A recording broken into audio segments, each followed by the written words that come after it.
Hello' everyone, কি খবৰ? এই বছৰ আমাৰ কি যে দেখিবলৈ পালোঁ। আজি তোমালোকৰ কাৰ্বি আংলঙত এজন ল'ৰাই কামাণ্ডত এক্সিলেণ্ট মাৰি দিলে। 15-55 মাৰিছে ৰাণ। মানে কেনেকুৱা কাৰ্বি আংলঙৰ ফিল্ডখন বহুত বেয়া, চিলনী ফিল্ডখন, কিন্তু তাত আজি মাৰি দিছে এক্সিলেণ্ট। কেনেকুৱা হ'ব সেইজনৰ ল'ৰাজনৰ ৰাণ, কেনেকুৱা হ'ব? বহুত আচৰিত এবাৰ ৰেকৰ্ড কৰিছে। অলপ দিনৰ আগত এজনী ছোৱালী আমাৰ গোলাঘাটত জাম্পতো এক্সিলেণ্ট, ৰাণতো এক্সিলেণ্ট, 200 মিটাৰ ট্ৰেকত। তাৰপিছত আকৌ এই ধুবুৰী খাদেমালি 10 মিনিট 8 ছেকেণ্ডত মাৰিলে। তাৰপিছত আকৌ এইফালে আজি যোৱাকালি আকৌ বাক্সাত এটাই লং জাম্প মাৰিলে, হাতেৰে মাৰিলে নে ভৰিয়ে মাৰিলে ধৰিবই নোৱাৰিলোঁ, তেনেকেই 18 ফুট মাৰি দিলে, ওপৰতে 3 পাকমান ঘূৰি।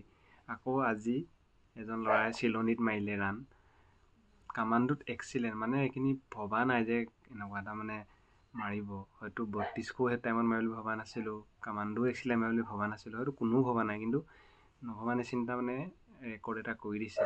কেনেকুৱা কম্পিটিশ্যন আগলৈ বা আৰু কেনেকুৱা হয় ঠিক নাই।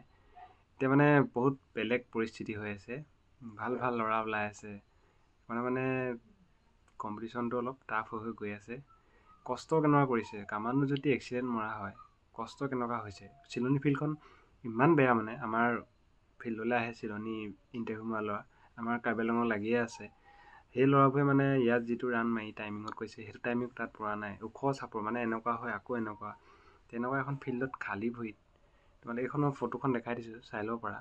এজন হৈছে এক্সিলেণ্ট মৰা আজি কামাণ্ডো। বহুত বেলেগ হৈছে। সেইটো কাৰণে পাৰিবা, তোমালোকে কষ্ট কৰা, নিশ্চয় পাৰিবা। সেইটোৱে মই আচৰিত কথাটো আজি মই জনাই দিবলৈ ভিডিঅ' বনালোঁ।